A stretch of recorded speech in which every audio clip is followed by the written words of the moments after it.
आपने कामाख्या मंदिर का नाम तो सुना ही होगा, जिसका हिंदू जियारत गाहों में अपना एक अहम मकाम है और जहां मां कामाख्या देवी का आशीर्वाद पाने दूर दूर से लोग जमा होते हैं और अपनी मुरादें पूरी करते हैं। कामाख्या मंदिर गुवाहाटी रेलवे स्टेशन से 8 किलोमीटर दूर नीलांचल पहाड़ी पर कायम है। ये देवी दुर्गा के मशहूर 108 शक्तिपीठों में से एक माना जाता है। इस मंदिर में एक कुदरती पुरराज अंधेरी गुफा है, जिसमें से पानी अपने आप निकल रहा है। सदियों पुराने इस मंदिर की हालांकि सन 1665 ईस्वी में दोबारा तामीर हुई, लेकिन इसका असल ढांचा उससे कहीं ज्यादा पुराना है। शायद ये खासी जाति के लोगों की बलि चढ़ाने की जगह रही होगी, क्योंकि आज भी यहाँ पर बलि का दिया जाना आम बात है। हर सुबह अकीदतमंदों का तांता यहाँ लगता है, जो देवी शक्ति को बकरे या कबूतर की बलि चढ़ाते हैं।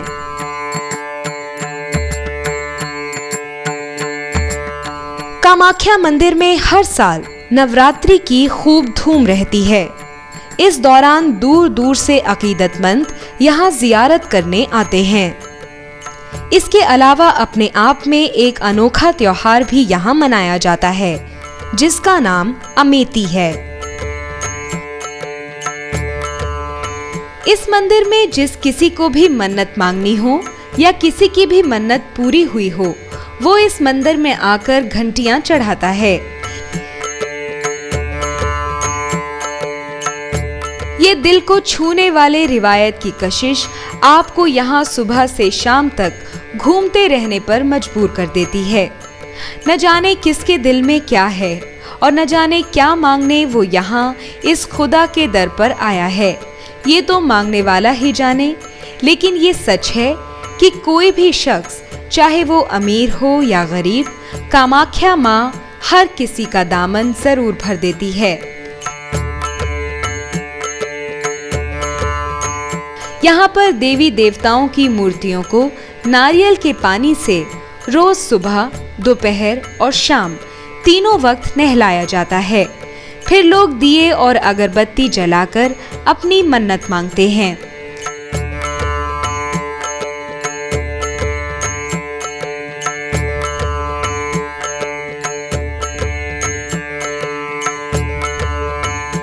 ये मंदिर आपसी तफरीक को नहीं मानता, चाहे वो हिंदू हो या मुसलमान, सिख हो या ईसाई। यहाँ सभी मजहब के लोग कुछ न कुछ मांगने जरूर आते हैं। चाहे आप किसी भी मौसम में यहाँ आएं, कुछ गर्म कपड़े लाना ना भूलिएगा, क्योंकि यहाँ मौसम का मिजाज पल पल बदलता रहता है।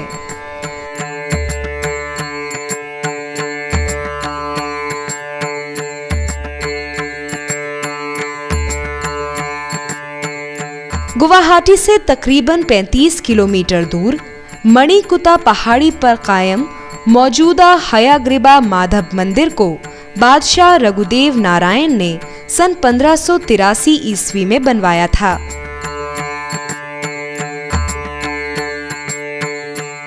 ऐसा माना जाता है कि ये मंदिर दरअसल 6ठी-7वीं सदी में कभी बना था। कुछ लोगों का ये भी मानना है कि ये असल में बौद्ध चैत्य था, क्योंकि एक कतार में नक्काशी किए गए हाथियों के जो निशानात अभी भी वहां मौजूद हैं, वो दरअसल बुद्ध आर्किटेक्चर का ही नमूना है। हाथियों की जो बनावट यहाँ दिखाई देती है, वो काफी हद तक एलोरा की गुफाओं से मिलती है।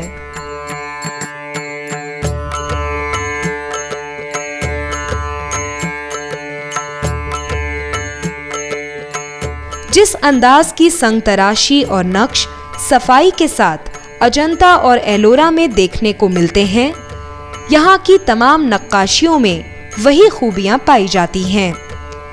इसलिए इस यकीन को ये ताकत मिलती है कि ये बौद्ध मजहब के मानने वालों ने ही बनवाई होगी।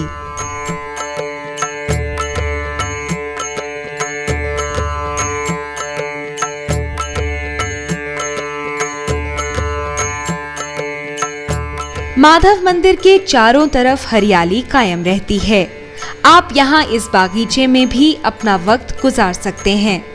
जब आप मंदिर के जीने से उतर रहे होंगे तो एक खूबसूरत झील आपको चकाचौंध कर देगी। यही तो है इस माधव मंदिर की खासियत, इबादत की इबादत और लुत्फ का लुत्फ। इतनी साफ और पाक झील शायद ही आपने कहीं और देखी होगी। खुदा का शुक्र है कि हमें ये मंजर देखने को मिला।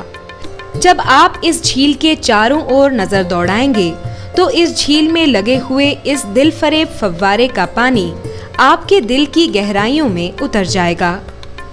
दूर से देखने पर आपको लगेगा कि किसी कश्ती में से जोर से पानी निकल रहा हो।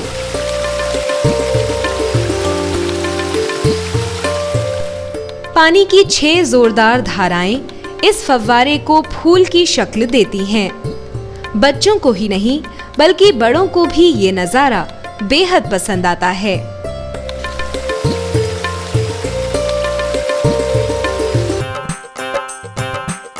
गरुड़ाचल पहाड़ी पर कायम पोआ मक्का एक बेहद पाक जियारतगाह के तौर पर तमाम मुसलमानों में मशहूर है। यहाँ तक कि हिंदू मजहब के लोग भी पोआ मक्का जाने का मौका नहीं गंवाते और मस्जिद से अकीदत रखते हैं, क्योंकि ऐसा माना जाता है कि पोआ मक्का में सभी की मुरादें पूरी होती हैं।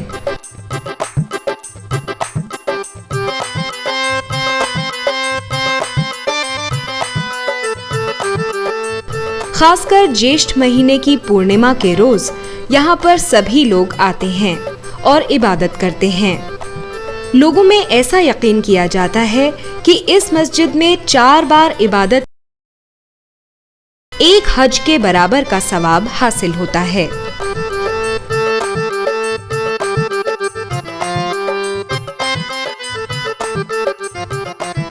यहीं पर पीर गयासुद्दीन औलिया का मकबरा भी है, जिन्होंने पैगंबर मोहम्मद नबी करीम के पैगाम लोगों तक पहुंचाने के लिए काम किए। यहाँ पर जो मस्जिद बनी हुई है उसे सन 1657 में शुजाउद्दीन मोहम्मद शाह ने बनवाया था, इसलिए ये मस्जिद एक अहम तारीखी मकाम भी रखती है, क्योंकि शुजाउद्दीन मोहम्मद शाह के दौर में बनी मस्जिद एक शाही मस्जिद का मकाम रखती है।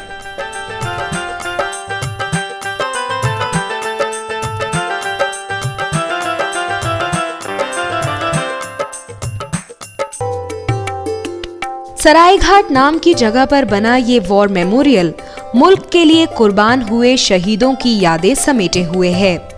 ब्रह्मपुत्र नदी के शुमाली किनारे पे कायम जगह अजाथुरी पर जाबाज इहौम सेनापति लचित बरफुकौन की सेना और मुगलों में सन 1671 में लड़ाई हुई।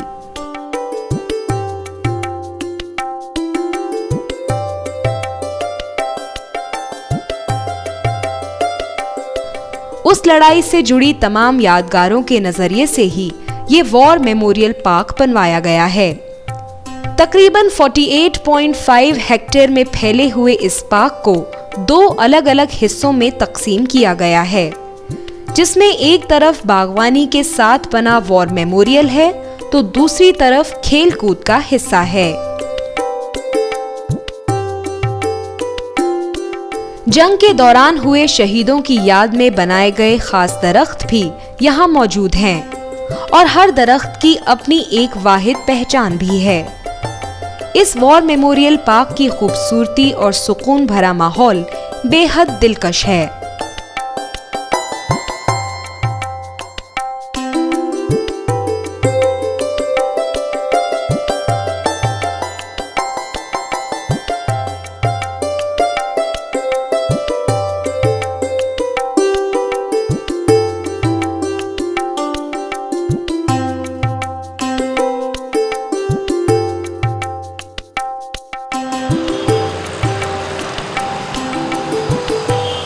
ब्रह्मपुत्र नदी एशिया की चुनिंदा नदियों में से एक है। तिब्बत के शुमाल मगरिब से शुरू होने वाली थारलंग झांगबो नदी, जो जुनूब तिब्बत से निकलकर हिमालय से होकर अरुणाचल प्रदेश पहुंचती है, तो वहां इसे दिहांग के नाम से जाना जाता है। और यही जब असम के जुनूबी मगरिब किनारों पर बहती है तो इसे ब्रह्मपुत्र कहते हैं। बांग्लादेश के जुनूब हिस्से में इसे जमुना कहते हैं और आगे चलकर ये गंगा में समा जाती है।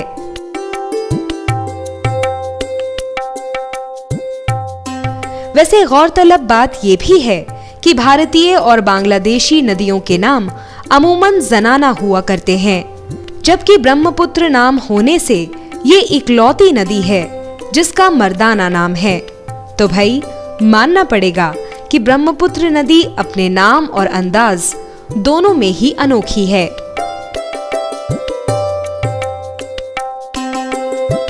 तकरीबन 2900 किलोमीटर लंबी ये नदी सिंचाई और यातायात का एक अहम जरिया है।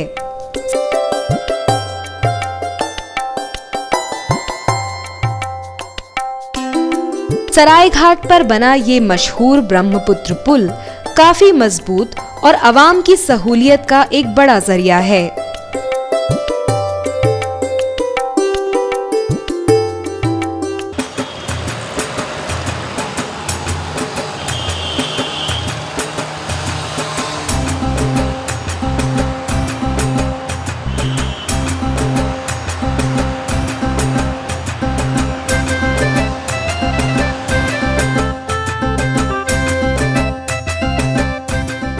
शिलोंग एक बेहद खूबसूरत हिल स्टेशन है।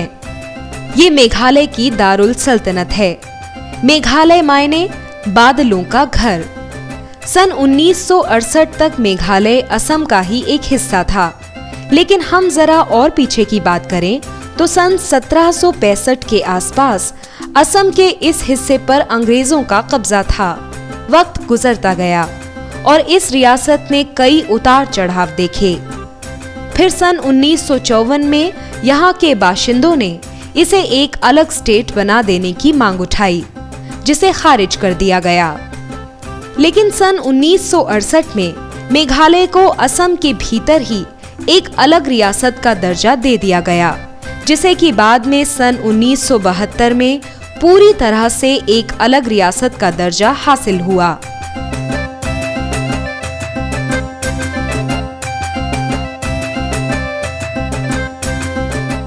शिलोंग सिटी से कुछ ही दूरी पर कायम है शिलोंग पीक, जो कि सी लेवल से तकरीबन 1961 मीटर ऊंची है।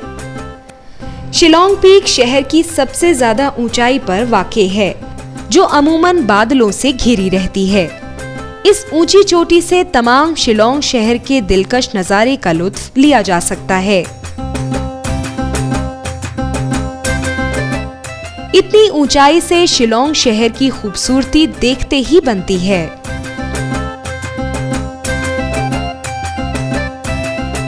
यहाँ पहुंचा हर सैलानी इन दिलकश नज़ारों को मानो हमेशा के लिए अपनी आंखों में कैद कर लेना चाहता है। कितने तो अपने कैमरे में भी कुदरत के इस दिलकशी को कैद करके अपने दोस्तों और चाहने वालों के लिए तोहफे के तौर पर ले जाते हैं।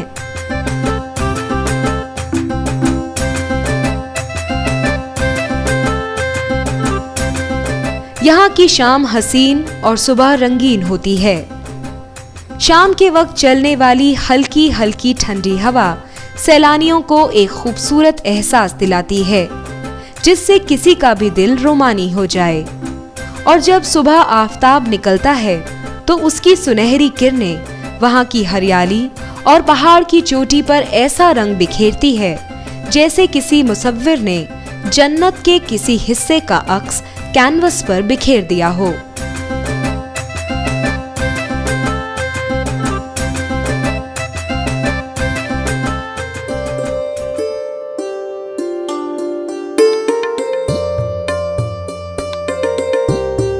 खूबसूरत पहाड़ियों में घिरे हुए इस दिलकश झरने का नाम है एलिफेंट फॉल्स। बरसात के दिनों में एलिफेंट फॉल्स की खूबसूरती देखते ही बनती है।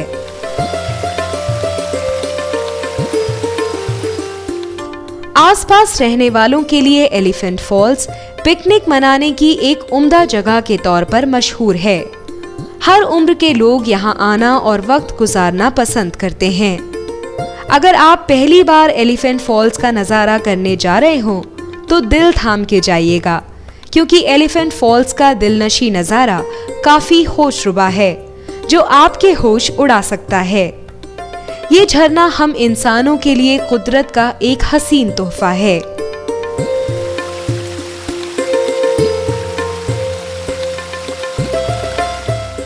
झरने का लगातार बहता हुआ साफ शफाफ पानी इंसानी जिंदगी को मुसलसल आगे बढ़ते रहने की हिदायत करता है, और इसके चारों तरफ फैले खूबसूरत दरख्त इसकी खूबसूरती को चार चांद लगा देते हैं।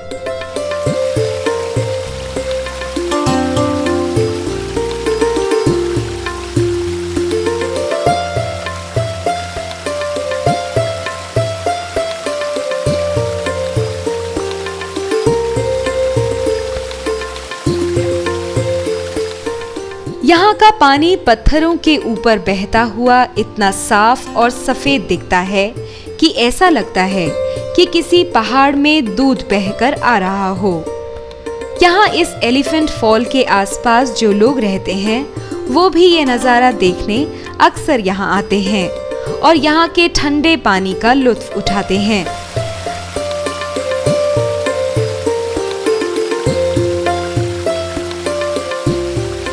मसरूफ दुनिया इंसानों को थका देती है, लेकिन कुछ ऐसी जगह भी हैं यहाँ की इंसान को तरोताजा बना देती हैं। जी हाँ, ये इतनी हसीन जगह है कि यहाँ आने वाला हर आदमी खुद को तरोताजा महसूस करने लगता है। तो अगर आप नॉर्थ ईस्ट घूमने का प्रोग्राम बना रहे हो तो शिलोंग के इस एलिफेंट फॉल्स के दीदार के लिए जरूर आइएगा।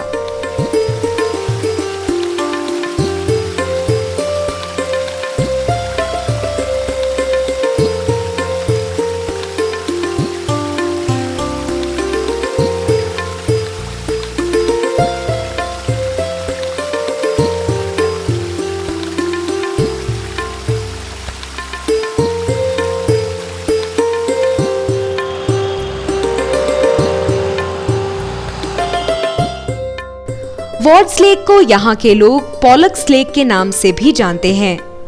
वॉर्ड्स लेक के पीछे जो कहानी है उसके मुताबिक एक खासी कैदी था जो कि जेल के रूटीन काम करते करते आजिज आ चुका था। उसने इस लेक पर काम करने की मंजूरी मांगी जो कि उसे मिल गई, और उसका नतीजा वॉर्ड्स लेक का मौजूदा दिलकश मंजर आपके सामने है।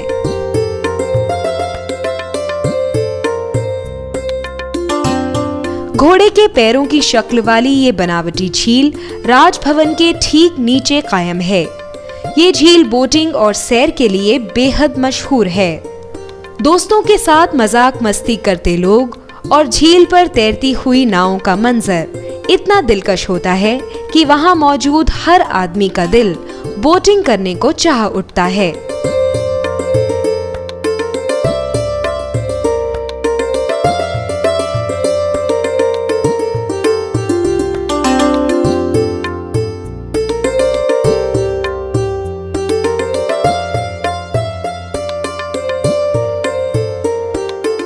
यहाँ बोट्स आसानी से दस्तयाब हैं। बोटिंग का शौक रखने वाले आसानी से बोट हासिल करके अपने चाहने वालों के साथ जिंदगी का लुत्फ उठा सकते हैं।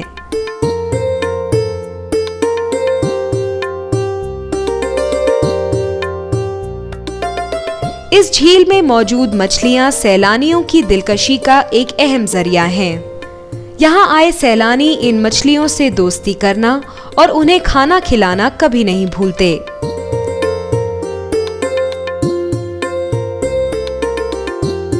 इस झील के चारों तरफ चहलकदमी करने के लिए बना ट्रैक झील के कुदरती मंजर से मोहब्बत रखने वालों के लिए एक पसंदीदा ट्रैक है, क्योंकि यहाँ पर लोग वॉकिंग के साथ साथ झील के खुशनुमा मंजर का लुत्फ भी उठाते रहते हैं।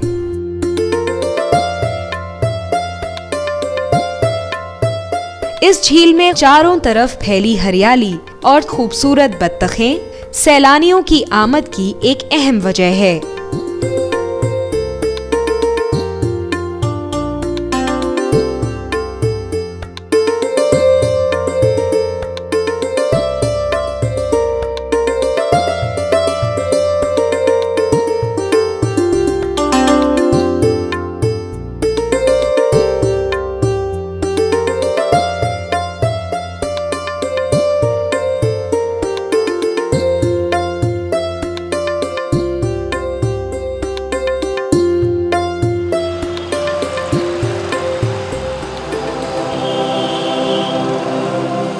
शिलोंग का ये बेहद मशहूर church the cathedral church of Mary help of Christians Meghalaya की खासी और जैंतिया पहाड़ियों के 3 लाख से भी ज्यादा क्रिश्चियंस के लिए एक अहम जियारतगाह है।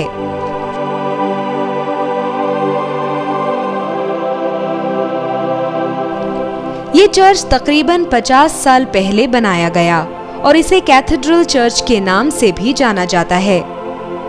जैसा कि इसके नाम से ही जाहिर है, इसका नाम जीसस क्राइस्ट की मां मैरी के नाम पर रखा गया।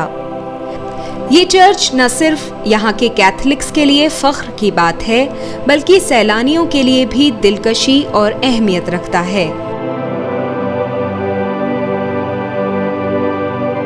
सन 1980 में इसे अप्रूव्ड जियारतगाह का दर्जा दे दिया गया और धीरे धीरे ये कैथलिक चर्च एक ऐसी जियारतगाह बन गया जहां हर मजहब के लोग आते हैं और अकीदतमंद लोग रब की रहमत हासिल करते हैं।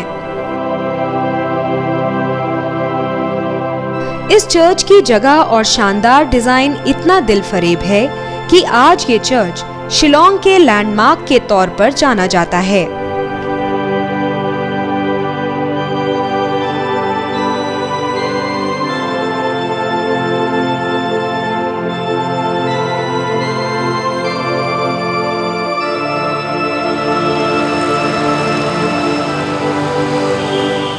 ये मिजो चर्च शिलोंग के बीच इस तरह कायम है जैसे ये चर्च शिलोंग का दिल हो। यहाँ अकीदतमंदों का आना जाना लगा रहता है। मकामी और गैर मकामी हर तरह और हर मजहब के लोग यहाँ आते हैं और इस चर्च इस मिसाली बनावट को देखकर इसके बनाने वाले की तारीफ करते नहीं थकते। ऊपर से देखने पर ये चर्च और भी दिलफरेब दिखाई देता है और हर सैलानी का दिल चर्च में जाने के लिए मचल उठता है।